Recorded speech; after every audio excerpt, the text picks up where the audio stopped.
1 Korintus pasal yang kedua, ayat yang kedua. Saya akan bacakan bagi kita sekalian, saudara-saudara sekalian, baik yang ada di ruangan ini maupun yang mengikuti via Zoom, dapat menyimak pembacaan firman Tuhan. Sebab aku telah memutuskan untuk tidak mengetahui apa-apa di antara kamu selain Yesus Kristus, yaitu Dia yang disalibkan. Nah, saudara-saudara, di tengah-tengah jemaat dengan berbagai macam persoalan, Paulus bicara tentang sesuatu yang menjadi sentral, menjadi inti, menjadi fondasi dari kehidupan jemaat itu, yaitu Injil. Kalau saudara perhatikan di dalam distribusi materi surat 1 Korintus secara keseluruhan, saudara akan dapati bahwa ini jemaat yang sangat nakal sekali ya. Pasal 1 sampai pasal 4, Paulus bicara tentang ada perpecahan di dalam jemaat. Khususnya ada sikap favoritisme terhadap para tokoh-tokoh penting di dalam kekristenan. Ada yang mengatakan, oh aku pengikut Apolos. Ada yang bilang, no saya ikut Paulus, Paulus rasul besar. Ada yang bilang, oh saya Petrus yang Yesus pernah bilang, di atas batu karang ini aku akan mendirikan jemaatmu. Yang lain bilang, no saya tidak mau ikut manusia, saya Yesus saja.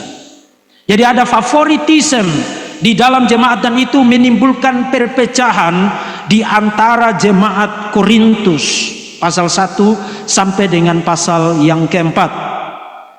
Kemudian pasal 5 sampai pasal 7, Paulus bicara tentang masalah percabulan di dalam jemaat. Kehidupan seksual yang tidak beres di dalam jemaat, baik itu laki-laki dengan laki-laki atau perempuan dengan perempuan, atau masalah di dalam hubungan seksualitas antara perempuan dengan laki-laki, masalah rumah tangga. Pasal 8 sampai pasal 10 bicara tentang problem tentang makan makanan yang dipersembahkan kepada berhala. Mereka ribut apakah kita boleh makan makanan yang dijual di pasar-pasar yang telah terlebih dahulu dipersembahkan di kuil-kuil berhala itu atau tidak. Pasal 11 terjadi persoalan tentang praktik perjamuan Tuhan. Satu institusi spiritual, kovenan baru, sakramen yang seharusnya mendatangkan kesatuan di dalam jemaat, justru mengakibatkan meningkatnya strata sosial. Orang saling meninggikan diri. Oh saya orang kaya, saya datang bawa makanan yang enak-enak, kamu orang miskin duduk di pojokan sana. Perjamuan Tuhan yang harusnya menyatukan gereja justru mengakibatkan perpecahan. Perbedaan tingkat sosial semakin tajam di jemaat di Korintus, dan Paulus bilang, dalam hal ini aku tidak memuji kamu. Pasal 12 sampai pasal 14, persoalan yang bahkan sampai hari ini masih merupakan titik pertengkaran besar di dalam gereja, persoalan karunia-karunia rohani. Masalah karunia bernubuat, masalah karunia berbahasa roh, sampai sekarang masih terus menimbulkan pertengkaran dan perdebatan sengit di dalam gereja. Persoalan yang sudah sangat tua sekali, setua usia gereja di muka bumi ini. Jadi ini jemaat yang penuh dengan persoalan, penuh dengan problematika, dan saudara, pada jantung dari nasihat kepada jemaat di Korintus, Paulus bilang, aku memutuskan tidak mengetahui apa-apa di antara kamu. Nah, tidak berarti Paulus tidak mau tahu apa-apa, bukan itu poinnya. Tentu Paulus tahu tentang ada masalah, dan itu saatnya dia bahas itu di dalam sepanjang isi surat 1 Korintus. Dan tentu saja Paulus juga memberikan lontaran-lontaran lain terkait dengan masalah-masalah yang sangat beragam itu of course, tentu saja Paulus tahu tentang semua itu. Tapi poin Paulus adalah tidak ada yang jauh lebih penting yang saya ingin lihat dari kamu. Tidak ada yang jauh lebih fundamental, yang lebih mendasar, yang saya harus lihat dari kamu. Yang lain saya tidak lihat, tidak apa-apa, saya harus lihat ini.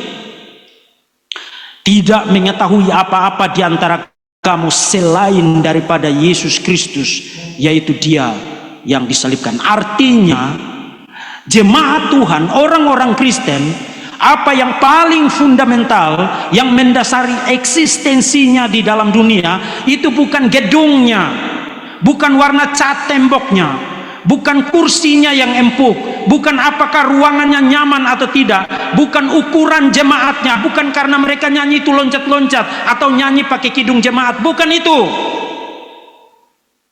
Bukan juga kalau pastornya itu kaya, naik Mercy atau duduk di kursi emas. Bukan juga bahwa hamba Tuhan itu punya gelar PhD-nya ada 5, bukan itu.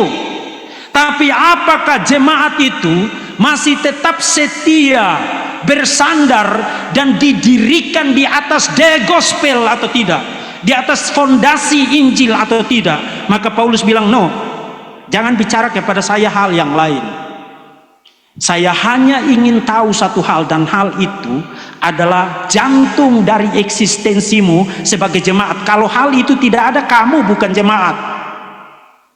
Saya hanya ingin tahu apakah Kristus Yesus yang tersalib itu ada di antara kamu atau tidak.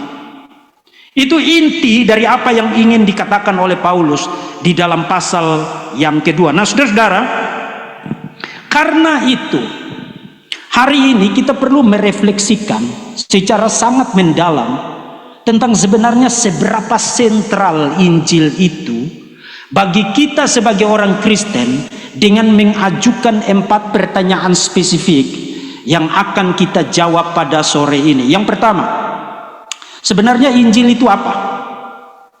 Kemudian yang kedua, apakah Injil itu membentuk hidup kita atau tidak? Karena presaposisi dari kata-kata Paulus di dalam 1 Korintus pasal 2 ayat yang kedua adalah, kamu itu hidupmu sekarang tidak beres karena kamu tidak dibentuk oleh Injil. Injil tidak terlihat di dalam hidup kamu. Ini bukan problem kamu broke the law, bukan kamu melanggar hukum. Yes, itu pasti ada di dalam. Tapi pada jantungnya, pada fondasinya, pada dasarnya adalah kamu tidak live by the gospel, tidak hidup karena Injil. Maka pertanyaannya, apakah memang Injil membentuk hidup kita atau tidak? Dan yang ketiga, kalau Injil membentuk hidup kita, kelihatan seperti apa? Dan yang keempat, bagaimana Injil itu mengubah hidup kita? Nah, 4 pertanyaan spesifik itu akan saya kompres menjadi hanya 2 pertanyaan, yaitu apa itu Injil, dan yang kedua, apakah Injil itu membentuk hidup kita atau tidak? Karena dengan menjawab pertanyaan yang kedua, pertanyaan ketiga dan keempat akan ikut terjawab. Mari kita mulai dari pertanyaan yang pertama, sebenarnya Injil itu apa? Saudara, yang membedakan kekristenan dari agama manapun di dalam dunia ini, dan itulah sebabnya meskipun susah dan sengsara dan penuh dengan desahan dan kegelisahan dan banyak sekali tekanan dan lain sebagainya, saya buka STT ini karena tidak ada agama manapun seperti kekristenan. Saudara tahu apa yang membedakan kekristenan dengan semua agama di muka bumi ini? Apakah Yudaisme, apakah Islam, apakah Hindu, apakah Buddha, atau aliran kepercayaan manapun? Saudara tahu apa yang membedakan itu? Semua agama pada inti beritanya, pada dasarnya adalah sebuah nasihat, advice. Semua agama mungkin saja mengklaim didirikan oleh nabi tertentu atau pengajar tertentu atau filosof tertentu, dan pada dasarnya semua agama itu bilang, saya mendirikan agama ini untuk kasih tahu kamu bagaimana sampai kepada Tuhan. Saya mendirikan agama ini untuk kasih tahu kamu bagaimana cara hidup supaya kamu masuk surga. Jadi pada inti berita dari semua agama di muka bumi ini adalah nasihat untuk menemukan Tuhan, nasihat untuk masuk surga. Itu intinya. Kekristenan itu bukan advice. Kekristenan itu bukan nasihat. Kekristenan, kebalikan dari semua agama di muka bumi ini, adalah sebuah news, sebuah good news, sebuah kabar, sebuah deklarasi, sebuah berita, saya Tuhan Saya datang kepada kamu, kasih tahu kamu, kamu tidak bisa sampai kepada saya kalau bukan saya yang cari kamu. Saya Tuhan jadi manusia, ngasih tahu kepada kamu, kamu pasti masuk neraka kalau kamu tidak percaya kepada saya. Saya Tuhan ngasih tahu kamu, meskipun kamu layak masuk neraka, tapi sekarang kamu bisa diselamatkan hanya dengan beriman kepada saya. By faith alone. Dan kamu akan menerima anugerah hidup kekal itu. Itu the gospel. Dan atas dasar apa? Dasarnya adalah kesempurnaan karya penebusan Tuhan Yesus Kristus. Kekristenan itu bukan nasihat. Kekristenan itu bukan advice. Kekristenan adalah proklamasi. Kamu yang sekarang ada di sini maupun yang ada di luar sana, baik yang sudah Kristen maupun yang belum Kristen, hanya bisa diselamatkan kalau kamu diselamatkan hanya dan hanya saja di dalam Tuhan Yesus Kristus. Di luar Tuhan Yesus Kristus tidak ada keselamatan. Itu bukan nasihat. Itu kabar, itu news, itu kabar baik, dan bukan hanya kabar baik, tapi kabar benar. Saudara-saudara, pada abad ke-18 ada seseorang bernama William Holland. Kalau saudara yang pernah studi tentang sejarah para tokoh kebangunan rohani abad ke-18, khususnya dari kalangan Metodisme, yang terkenal itu dua Wesley bersaudara, John and Charles Wesley. Nah, pada era yang bersamaan, jadi Tom Holland ini bertobat hampir bersamaan dengan Wesley bersaudara tadi. Dan mereka bersahabat. Dan pada saat mereka bertobat, mereka punya kebiasaan. Kebiasaannya adalah membaca buku-buku dari para reformator. Dan bukan hanya membacanya dengan diam, bergumam begitu, tapi membacanya dengan bersuara. Kemudian, pada satu ketika mereka duduk berkumpul bersama bertiga, kemudian Charles Wesley membaca dari tafsiran Martin Luther terhadap surat Galatia dan menggambarkan situasi itu. Holland bilang begini, saudara dengar baik-baik, ini kutipan dari Holland. Mr. Charles Wesley, Pak Charles Wesley, membaca bagian pendahuluannya dengan suara keras dan tiba pada kata-kata Luther. Jadi dia kutip kata-kata Luther. Apa? Kita tidak melakukan apapun. Kemudian Luther jawab, tidak. Tidak sama sekali. Kita hanya perlu menerima dia yang telah dijadikan Allah sebagai hikmat, kebenaran, pengudusan dan penebusan kita. Kemudian Holland melanjutkan begini. Pada momen itu saya merasakan kuasa yang tidak dapat saya gambarkan. Beban terbesar saya terlepas saat itu juga. Hati saya dipenuhi dengan kasih yang membuat saya berlinang air mata. Apakah kita tidak perlu melakukan apapun untuk diselamatkan? Injil bilang, ya, kamu tidak perlu melakukan apapun untuk diselamatkan. Itu sebabnya Luther bilang, no, nothing at all. Kita tidak perlu melakukan apapun untuk diselamatkan. Semuanya sudah dilakukan oleh Tuhan Yesus Kristus. Dan itulah sebabnya Holland bilang, pada saat membaca kata-kata Luther dalam tafsiran surat Galatianya itu, saya dipenuhi dengan satu kuasa yang sangat besar. Dan air mata saya berlinang. Karena apa? Karena Allah telah menjadikan Kristus sebagai apa? Hikmat, kebenaran, pengudusan dan penebusan kita. Hikmat, kebenaran, pengudusan dan penebusan. Itu 4 hal yang kita perlukan untuk diselamatkan. Dan tidak satu pun kita bisa lakukan. Semua itu telah dikerjakan dengan sempurna dan satu kali untuk selama-lamanya hanya oleh Tuhan Yesus Kristus.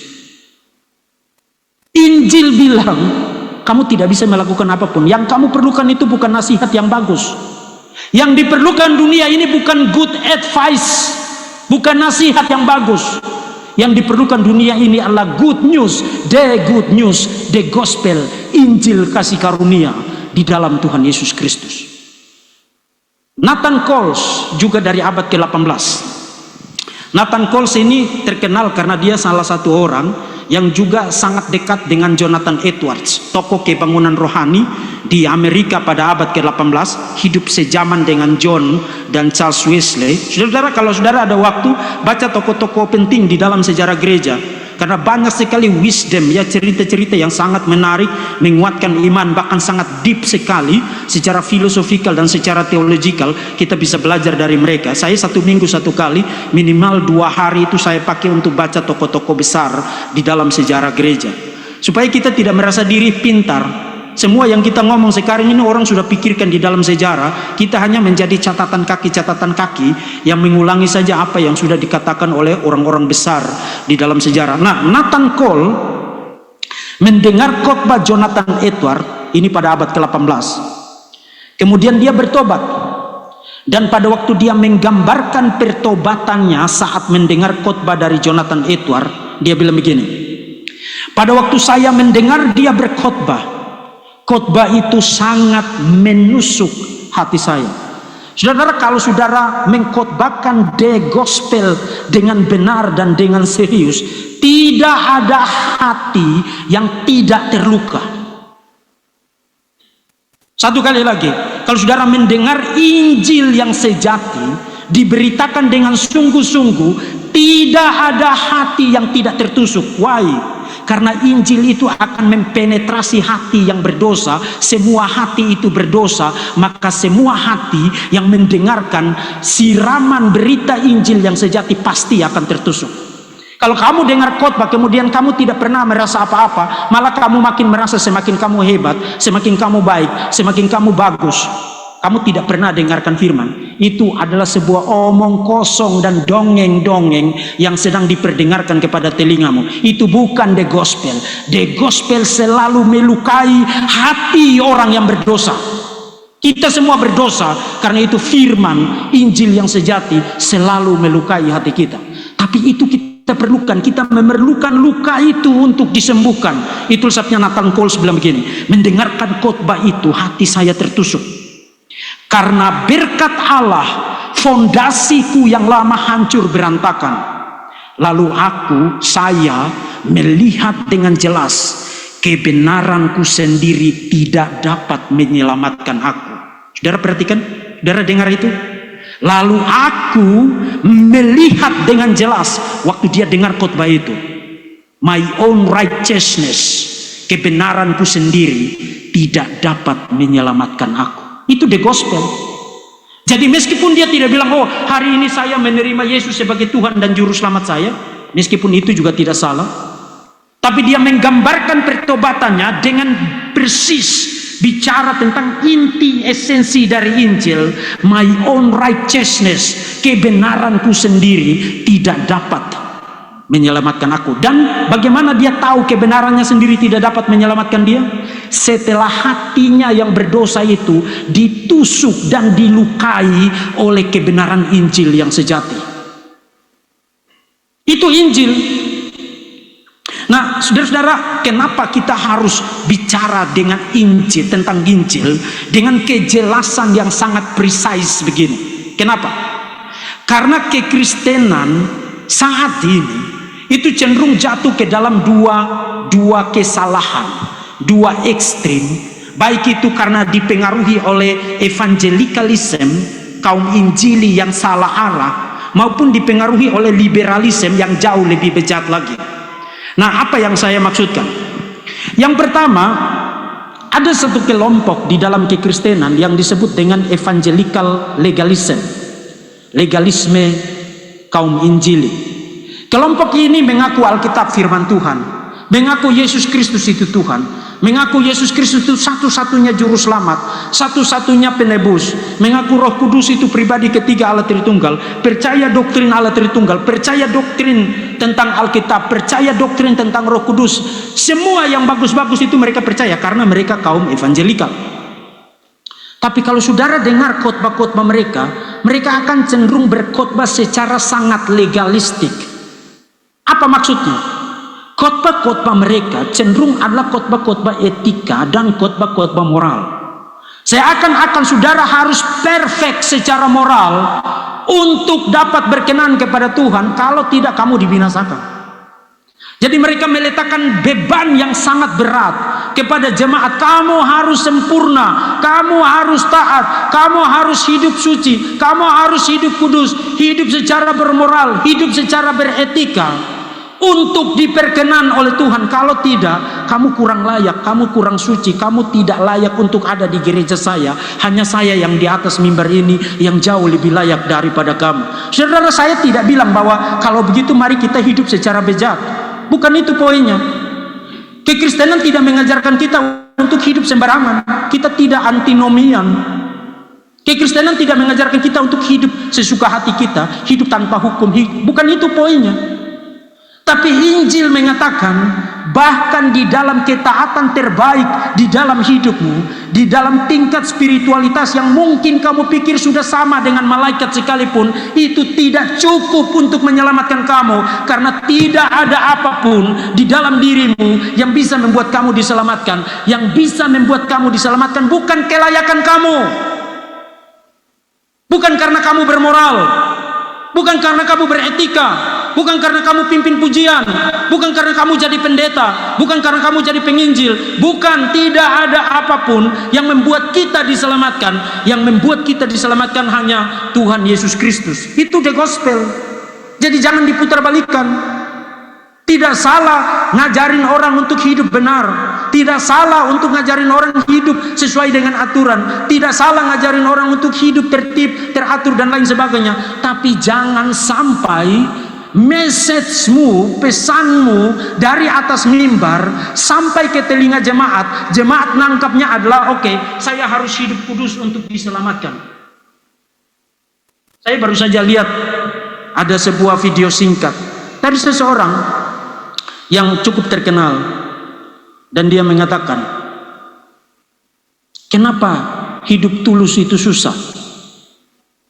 Kemudian dia jawab, karena tulus itu membuat kita masuk surga. Hah? Jadi kamu masuk surga karena kamu tulus?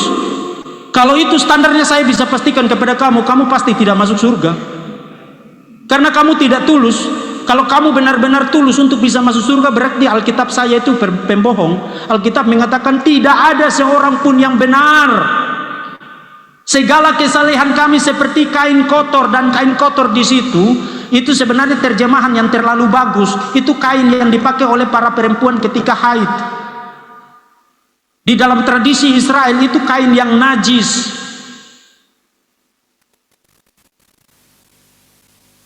Khotbah-khotbah di gereja yang tiap hari bicara tentang bagaimana kamu hidup, bagaimana berelasi dan lain sebagainya. Saya katakan kepada saudara, kalau saudara ada di gereja semacam itu, segera lock out. Karena gereja semacam itu tidak mengkhotbahkan Injil. Itu gereja yang telah melacurkan dirinya kepada apa yang disebut dengan legalisme. Saudara harus dengarkan Injil, karena deep down di dalam hatimu kamu tahu kamu tidak layak. Kamu perlu dengarkan Injil. Injil kasih tahu kepada kamu, kamu tidak layak, yes. Kamu orang yang celaka, yes. Kamu pasti binasa, yes. Tapi saya juru selamat kamu.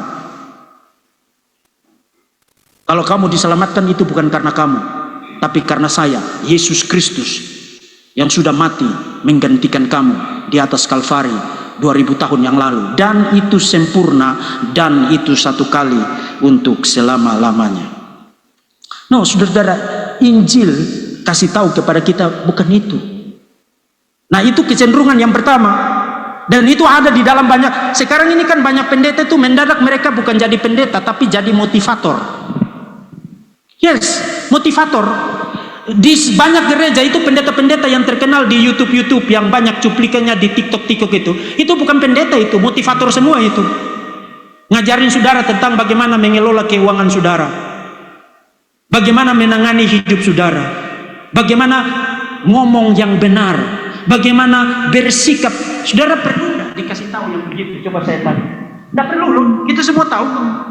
Kita ini kan bukan simpanse, kita ini manusia. Hanya simpanse yang perlu dikasih tahu bagaimana cara gunakan toilet, bagaimana cara menggunakan sisir rambut, bagaimana cara berpakaian, dan lain sebagainya. Dunia ini tidak memerlukan para penasihat, jauh lebih banyak lagi. Yang diperlukan dunia ini adalah para pengkhotbah Injil. Karena satu-satunya harapan untuk dunia ini diselamatkan itu bukan motivator, bukan para epic preachers, tapi para pengkhotbah Injil, gospel preachers. Dan itu sebabnya saudara-saudara ada di tempat ini untuk menjadi para pengkhotbah Injil. Nah, saudara-saudara, jadi Injil itu bukan nasihat. Injil itu adalah kabar bahwa kamu tidak baik, kamu tidak layak, kamu bejat, kamu berdosa, kamu hina.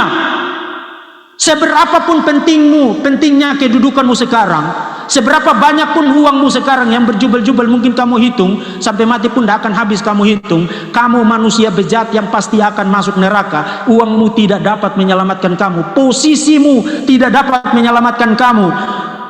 Semua omong kosongmu tentang hukum, tentang teori ini, itu semua bullshit, tidak dapat menyelamatkan kamu.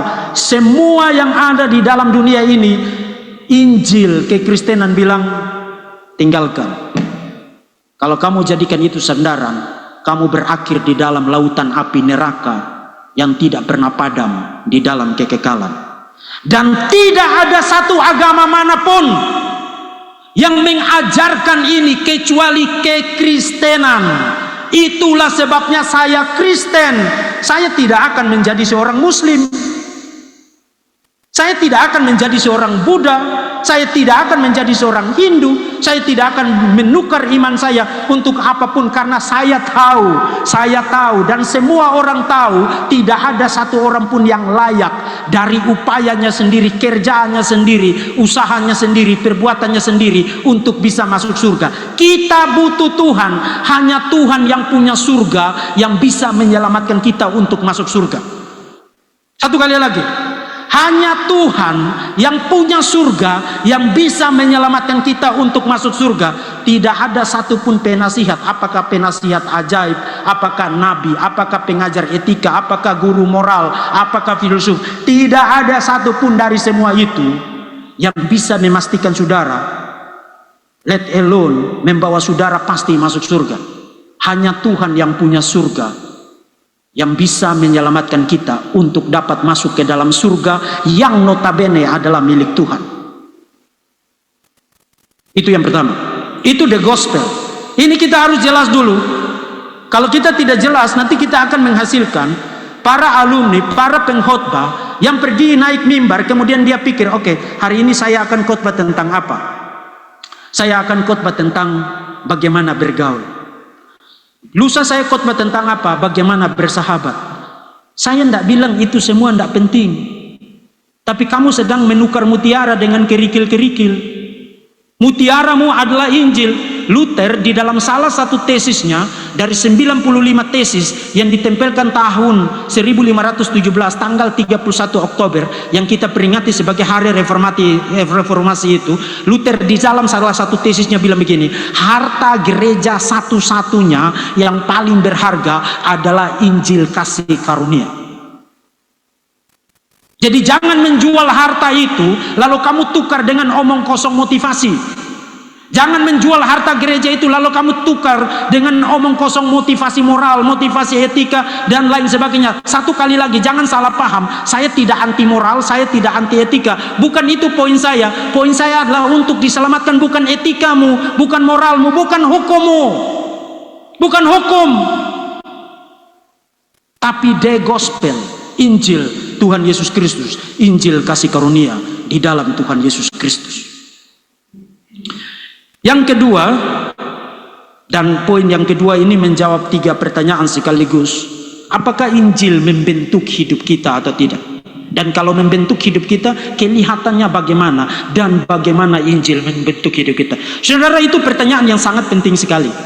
Karena banyak orang Kristen berpikir bahwa oke, saya percaya Injil, tapi juga saya sebenarnya lebih dibentuk oleh hukum, lebih dibentuk oleh Taurat, lebih dibentuk oleh the law. Jadi Injil itu hanya untuk bagaimana diselamatkan, Tapi bagaimana hidup itu panduannya itu dibentuk oleh hukum. Satu kali lagi, banyak orang berpikir begitu. Jadi bagaimana diselamatkan itu by the gospel, tapi bagaimana hidup itu by the law. Nah, saudara-saudara, dalam taraf tertentu saya ada 3 komentar untuk logik itu. Pertama, logik tadi itu benar di dalam presupposisinya bahwa memang ada perbedaan antara Injil dan hukum. Ada perbedaan antara the gospel and the law. Ada perbedaan antara Injil dan Taurat. Itu betul. Taurat dan Injil itu tidak satu dan sama. Jadi itu sebabnya berdasarkan pembedaan itu mereka bilang Injil itu tentang how to be saved, bagaimana diselamatkan, dan the law, Taurat itu tentang bagaimana kita hidup.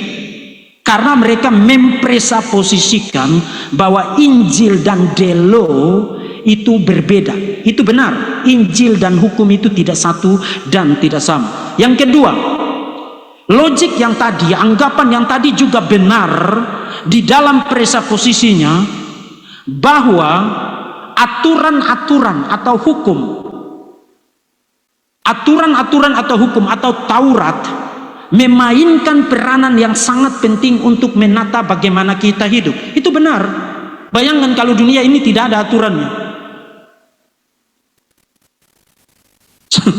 Kalau tidak ada aturannya, semuanya akan jadi kacau sekali.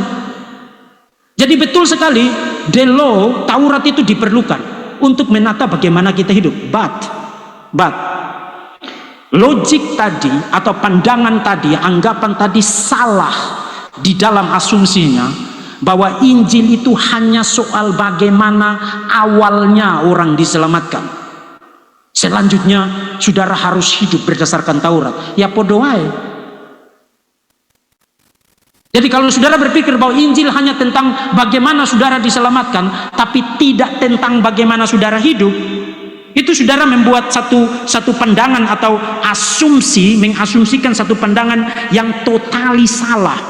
Saudara-saudara, Injil itu bukan hanya bagaimana saudara diselamatkan, tapi Injil shape our life. Injil itu membentuk bagaimana kita hidup. Dan saya kasih saudara 3 contoh, kemudian kita selesai. Contoh yang pertama itu dari kehidupan sehari-hari, tapi ini kisah nyata. Contoh yang kedua dan ketiga itu contoh dari Alkitab. Kemudian kita selesai. Contoh yang pertama, ada seorang perempuan muda bekerja di sebuah perusahaan. Jadi dia baru masuk di perusahaan itu, kemudian dia bekerja di perusahaan itu, dan dia ada di dalam satu teamwork. Dan di dalam tim kerja itu ada mentornya. Jadi ada mentornya yang memimpin tim kerja itu mengerjakan proyek-proyek dari perusahaan yang bersangkutan. Tiba pada satu titik, perempuan yang tadi melakukan kesalahan yang sangat serius, mendatangkan kerugian yang sangat besar. Proyek itu batal, gagal, dan mendatangkan kerugian yang sangat besar untuk perusahaan yang bersangkutan. Dan tanpa diduga oleh perempuan ini, yang dia sudah tahu dia pasti harus dipecat oleh perusahaan itu karena mendatangkan kerugian dan kegagalan yang sangat serius.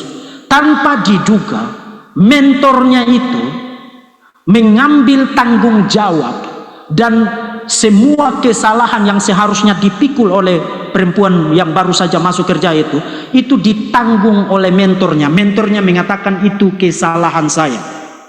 Ya mungkin dia melakukan kesalahan, tapi kesalahan bawahan-bawahan saya adalah kesalahan saya. Singkat cerita, perempuan itu tidak jadi dipecat, hanya dikasih surat teguran. Dan mentor yang tadi juga mendapatkan teguran sekaligus mendapatkan sejumlah disiplin administratif, mendapatkan potongan gaji. Jadi saudara lihat, yang melakukan kesalahan adalah perempuan itu, bawahannya, dan yang mendapatkan disiplin yang sangat besar adalah mentornya, meskipun itu bukan kesalahan langsung dari mentornya. Jadi perempuan ini mencoba datang kepada mentornya di kantornya, kemudian dia mencoba untuk minta maaf sekaligus berterima kasih. Saudara-saudara harus tahu berterima kasih ya, kalau orang tolong kita. Betul? Jangan jadi manusia tidak tahu berterima kasih. Dia mencoba datang, kemudian berterima kasih sekaligus minta maaf karena dia tahu seharusnya dia dipecat. Kemudian mentornya, enggak usah, enggak apa-apa, saya hanya melakukan apa yang seharusnya saya lakukan. Tapi di Pak ini why? Kenapa? Saudara, kalau ada orang melakukan hal-hal yang seharusnya dia tidak lakukan untuk kebaikan kamu, adalah sesuatu yang normal, manusiawi untuk kamu harus nanya why. Kalau kamu bahkan tidak nanya, bahkan nggak kepikir untuk nanya pun, berarti kamu bukan manusia. Orang sudah berdarah-darah untuk kamu bahkan tidak, why, kenapa kamu lakukan itu? Bahkan kepikir pun tidak. Jangan-jangan kamu bukan manusia. Nah, jadi dia terus bertanya, kenapa kamu lakukan itu? Kan bukan salahmu. Kemudian karena sudah ditanya terus menerus, mentornya akhirnya bilang begini, oke, jawabannya singkat, karena saya orang Kristen. Saudara tahu apa artinya itu? Kenapa dia jawab karena saya orang Kristen? Karena itulah the gospel. The gospel, Injil mengatakan saya orang berdosa layak masuk neraka, mestinya saya dihukum secara kekal. Yesus Kristus yang tidak berdosa mati menggantikan saya, menanggung hukuman penalti yang seharusnya menjadi hukuman dan penalti saya, ada di posisi saya sehingga saya dibebaskan dari hutang dan hukuman dosa. Apa yang dilakukan mentornya itu persis adalah kehidupan Injil itu sendiri. Pertanyaannya begini, apakah yang dilakukan oleh mentornya itu didapatkan dari hukum, dari Taurat? Saudara, mungkin saudara bisa deduksi prinsip itu dari Golden Rule, ya, Matius pasal yang ke-7 ayat 12, segala sesuatu yang kamu kehendaki orang perbuat bagimu, perbuatlah demikian juga. Mungkin. Tapi saudara lihat, waktu mentor itu melakukan demikian, dia tidak pikir tentang Taurat loh. Dia tidak pikir tentang Golden Rule, seakan-akan nanti dia dapat sesuatu. Yang dia pikirkan adalah, ini Tuhan Yesus lakukan begini, maka saya harus lakukan begini. Saudara lihat, kehidupan kita harus dibentuk oleh Injil. Memang Taurat itu menetapkan rule-nya, menetapkan panduannya, menetapkan standarnya, tapi yang menghidupkan aturan itu menjadi sebuah sukacita, bukan lagi beban, adalah Injil. Bayangkan kalau mentor itu membaca aturan di situ, oke, sebagai mentor kamu harus menanggung kesalahan bawahanmu.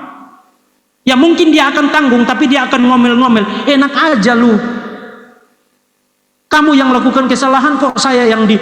Saudara lihat, orang bisa taat kepada aturan, tapi ketaatan itu menjadi burden, menjadi beban, bahkan menjadi sungut-sungut, menjadi duka cita.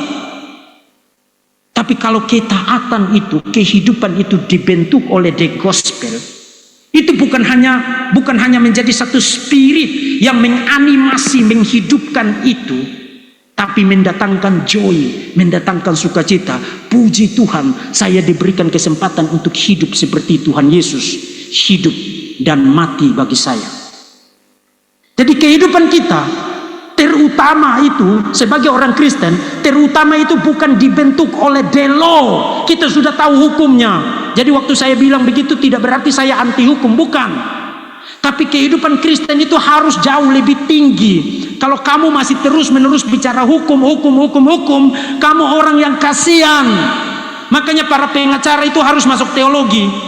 Ini sekarang ini banyak orang itu mau jadi pengacara semua ini, terutama orang-orang Batak. Banyak yang mau jadi sarjana hukum semua ini.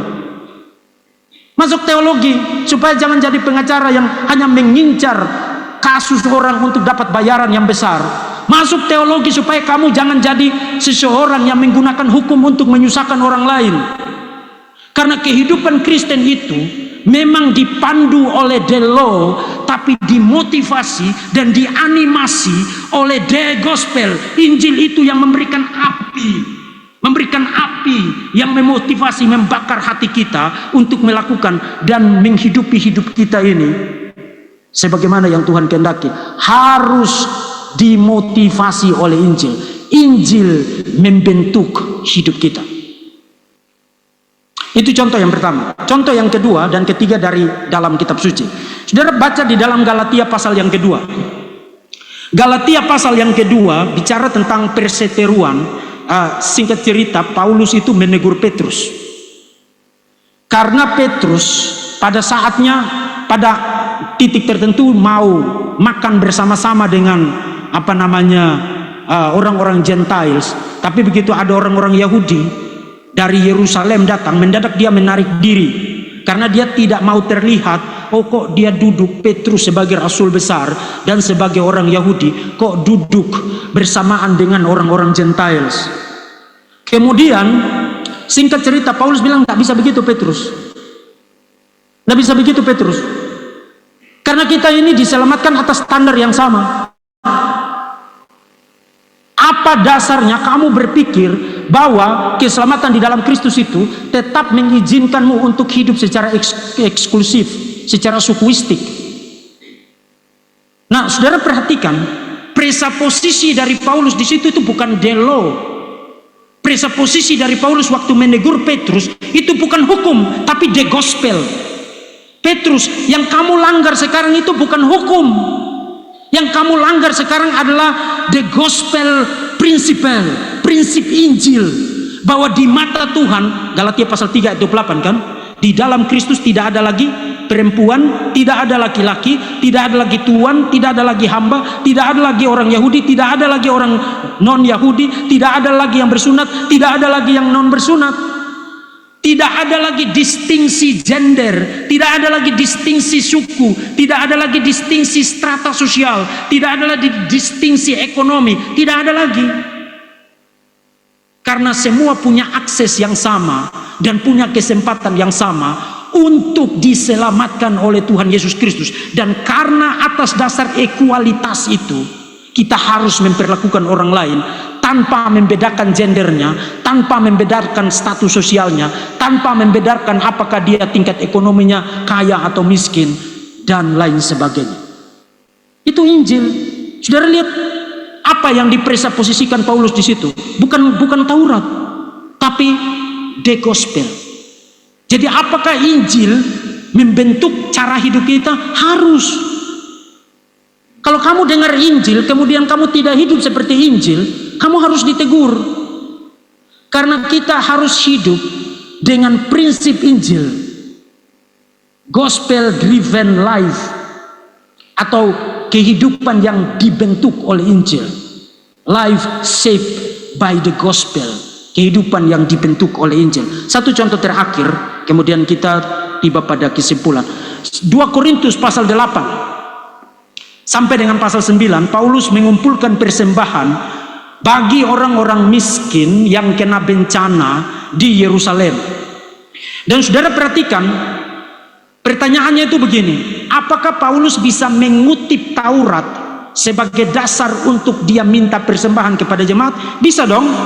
Karena saudara ingat di dalam perjanjian lama itu ada aturan tentang pemberian sedekah, dan juga ada aturan tentang persepuluhan. Nah, saya tidak percaya perjanjian baru masih melegalkan persepuluhan, tapi itu untuk kesempatan yang lain. Tapi intinya ini orang-orang yang ngerti perjanjian lama. Jadi Paulus bisa saja kutip Taurat, kutip Delo, untuk bilang oke, menurut hukum kamu harus memberi bantuan kepada orang-orang miskin atau orang-orang yang mengalami bencana di Yerusalem. Paulus tidak kutip itu.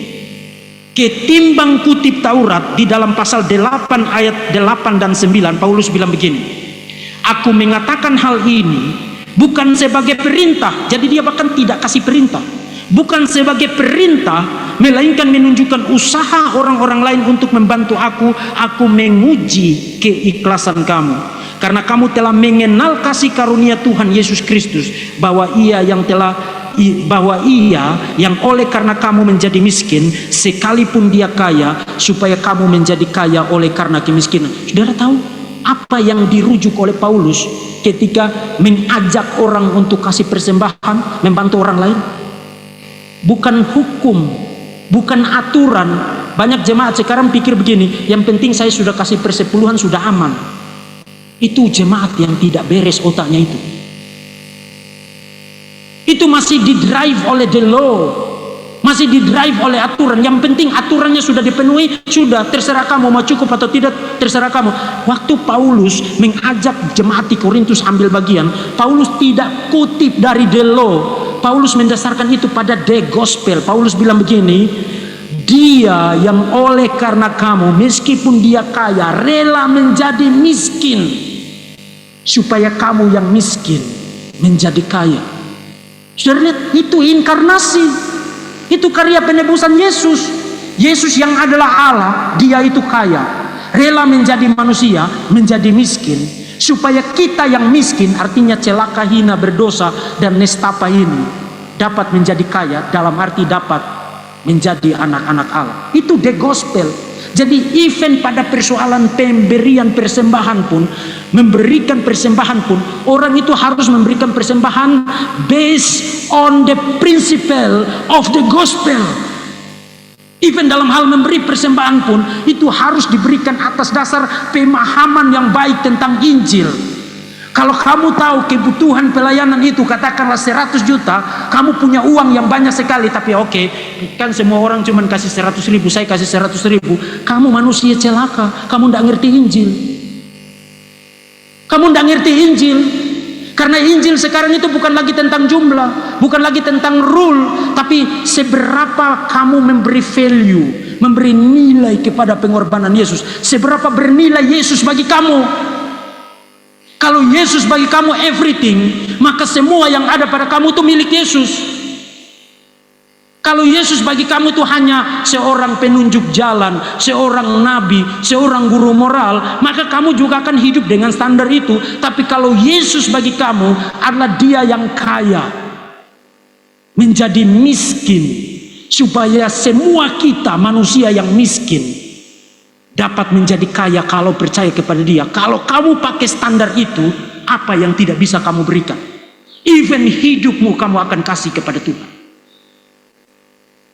Saudara lihat, Injil harus membentuk hidup kita di dalam every area, every aspect of our life. Our whole life harus based on the gospel, harus didasarkan atas Injil. Nah, kita mahasiswa, hamba Tuhan juga begitu. Kenapa kamu harus belajar keras? Kenapa kamu harus ada di sini? Kenapa kamu tidak di kampung saja untuk cepat menikah, punya anak, atau nore karet, atau sawit, kemudian dulang emas dan lain sebagainya? Why? Kamu ada di sini because of the gospel. Kamu ada di sini karena Injil. Karena tidak ada hope bagi dunia ini kalau Injil tidak diberitakan. Bagaimana mereka menjadi percaya kalau tidak ada yang memberitakan? Bagaimana mereka memberitakan kalau tidak ada yang mengutus? Bagaimana mengutus kalau tidak ada yang dipanggil? Itu sebabnya saudara-saudara dikumpulkan dari berbagai penjuru tanah air ini, dari Nias, dari Medan, dari Mentawai, dari Rote, dari Alor, dari Flores, dari Sulawesi Utara, dari Kalimantan Barat, Kalimantan Tengah, dari mana-mana. Even nanti kita berdoa dari Papua juga harus ada. Dari seluruh penjuru negeri ini kita kumpulkan anak-anak muda ini, para prajurit-prajurit Tuhan Yesus Kristus ini, untuk kita utus lagi ke dalam dunia ini setelah dibekali dengan pengetahuan, dengan pemahaman yang baik, dengan tentang doktrin, tentang betapa pentingnya pemberitaan Injil. Kita utus lagi, karena satu-satunya harapan bagi dunia ini adalah the gospel of Jesus Christ. Itu saya Paulus bilang, aku telah memutuskan untuk tidak mau tahu apa-apa tentang kamu, apa-apa dari kamu selain daripada Kristus Yesus yang tersalib. Nah, saudara-saudara, penutup, kesimpulan, saudara-saudara, tahun 2000 ada seseorang bernama Andrew Del Banco. Saudara bisa sambil googling sekarang. Andrew Del Banco menulis buku berjudul The Real American Dream, A Meditation of Hope. The Real American Dream, A Meditation of Hope. Saudara-saudara, ini buku yang sangat menarik, hanya 3 bab. Bab pertama itu dia kasih judul God. Kemudian bab yang kedua dia kasih judul Nation. Kemudian bab yang ketiga dia kasih judul Self, diri. Jadi Tuhan atau Allah, kemudian bangsa atau negara, dan diri, self. Nah, saudara tahu kenapa dia tulis buku itu? Karena dia adalah seorang ahli cultural critics, jadi seorang yang ahli dalam budaya, mencoba untuk memahami apa yang sebenarnya sedang terjadi dengan culture, budaya di Amerika. Nah, nanti saya akan kasih lihat hubungannya dengan kita di Indonesia. Menurut dia, pada waktu negara itu didirikan, Amerika didirikan atas dasar spirit yang sangat teosentrik sekali. America for the glory of God. Itu sebenarnya bahkan di dolarnya itu ada tulisan kan, in God we trust. Saudara tahu di dolar itu, in God we trust. Negara Amerika itu tidak didirikan untuk menjadi sekuler atau menjadi ateis, tapi didirikan atas dasar prinsip-prinsip Christianity, prinsip-prinsip kekristenan. Itu tahap pertama di dalam sejarah, lembaran sejarah berdirinya Amerika. Lama kelamaan culture di Amerika mulai bergeser dari Tuhan, bergeser kepada loyalitas tertinggi itu bukan lagi kepada Tuhan, tapi kepada nation, kepada bangsa. Amerika adalah negara terkuat di dunia. Amerika adalah negara paling besar di dunia. The greatest nation in the world is Amerika. Jadi jadi saudara mulai lihat, mulai ada pergeseran, bergeser dari Tuhan mulai digantikan dengan negara. Sekarang Amerika bukan lagi culture di Amerika, menurut pengamatan dari Del Banco tadi, bukan lagi kepada negara, kepada diri sendiri. Individualisme, self-fulfillment, yang paling penting adalah saya mengekspresikan diri saya. Saya tidak perlu taat aturan, saya tidak perlu taat ini dan itu. Be yourself. Jadi Amerika, culture di Amerika mulai bergeser dari Tuhan kepada negara. Kemudian sekarang dia tidak loyal kepada Tuhan, tidak loyal juga kepada negara. Dia hanya loyal kepada dirinya sendiri. Nah, menurut dalam bedahan, menurut cultural criticism dari Del Banco, ini adalah tanda kematian cultural, kematian budaya. Karena apa?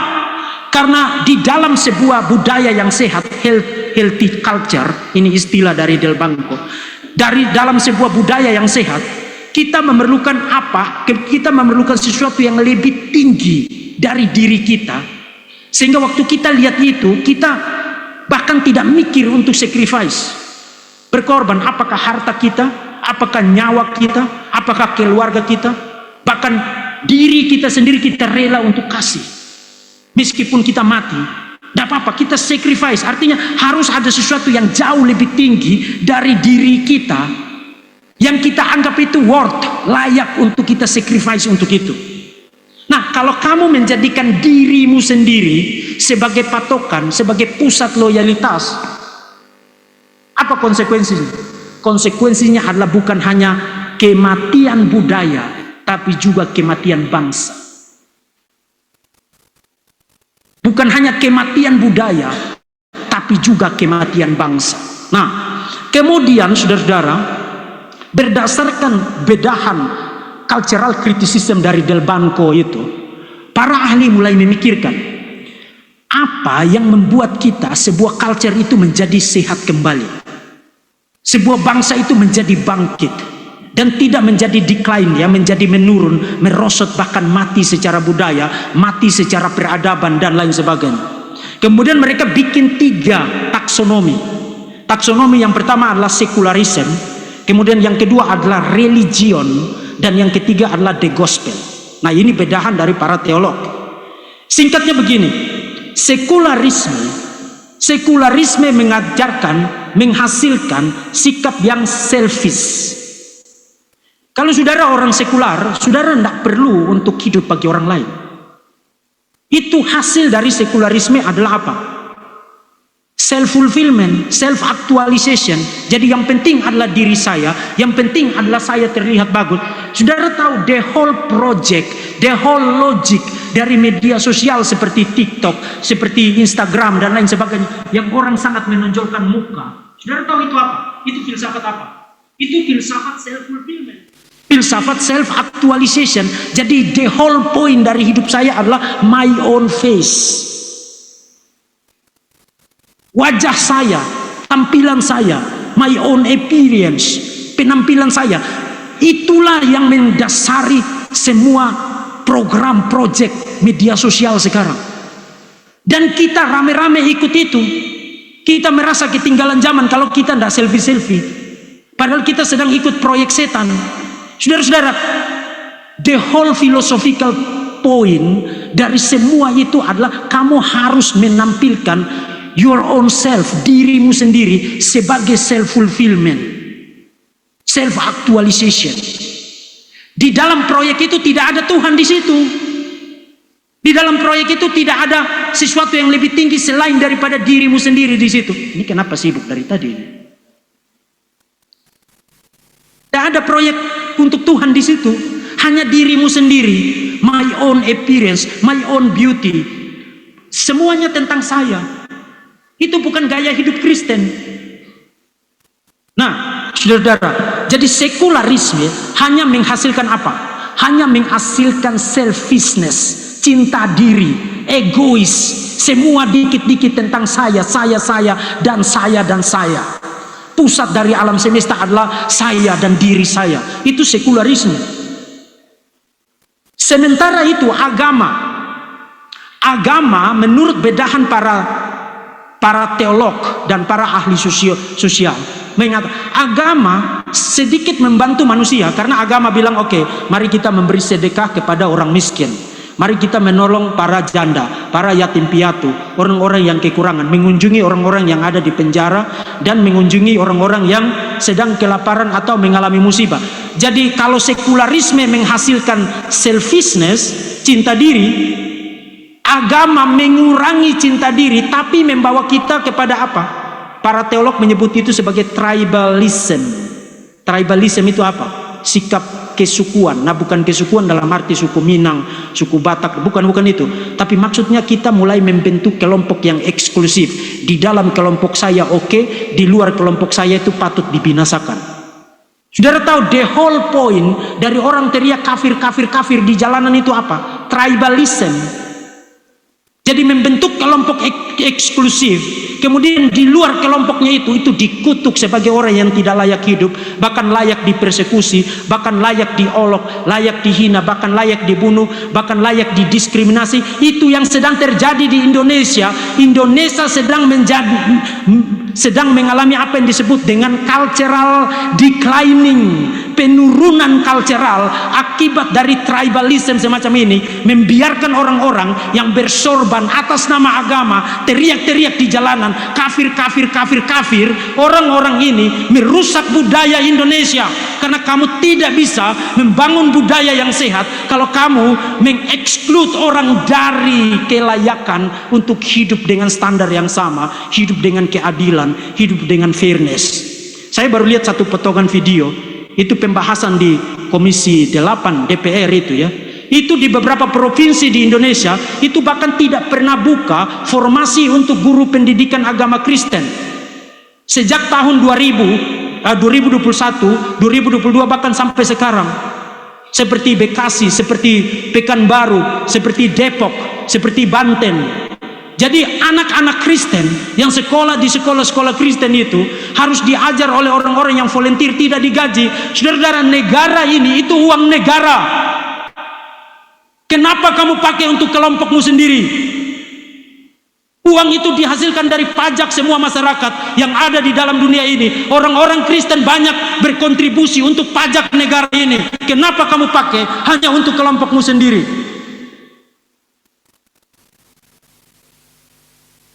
Ini kita sedang menuju kepada kematian budaya. Dan ini kalau tidak ditangani dengan serius oleh pemerintah, Indonesia akan menjadi negara terbelakang di dalam sejarah, karena kita sedang menuju ke sana. Nah, saudara-saudara, itu taksonomi yang kedua. Yang ketiga, the gospel. Saudara, kalau orang Kristen, saudara tidak mungkin akan menjadi selfish, karena Tuhan Yesus tidak selfish. Saudara juga tidak akan menjadi tribalistik seperti kelompok-kelompok agama itu. Why? Karena Injil selain bilang kamu diselamatkan, tapi pada saat yang sama humiliate, merendahkan kamu. No, kamu diselamatkan bukan karena kamu bagus loh. Kamu tidak punya hak untuk memandang orang lain lebih rendah dari kamu. Kamu tidak punya hak untuk menganggap orang lain itu lebih hina daripada kamu. Kamu tidak punya hak untuk merendahkan kelompok manapun meskipun dia berbeda dari kamu, karena kamu sebenarnya tidak lebih layak dari dia kok.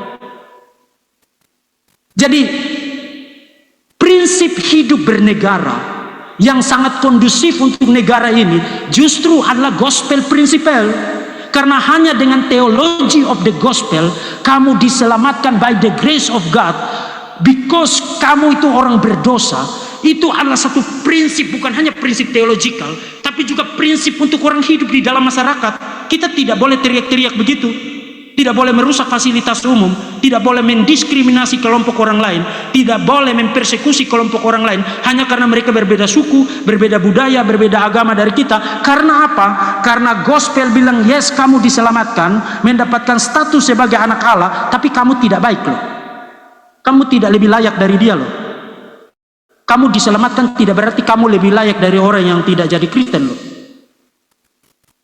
Jadi Injil itu saudara lihat, mungkin selama ini orang khotbahkan Injil itu hanya soal bagaimana. Implikasi dari the gospel itu adalah peningkatan budaya, peningkatan moral bangsa, peningkatan bagaimana cara hidup bangsa, berelasi satu sama lain. Itu hanya bisa kalau filsafat teologi of the gospel itu mempenetrasi masyarakat, dan hamba Tuhan harus khotbahkan ini kepada negara ini.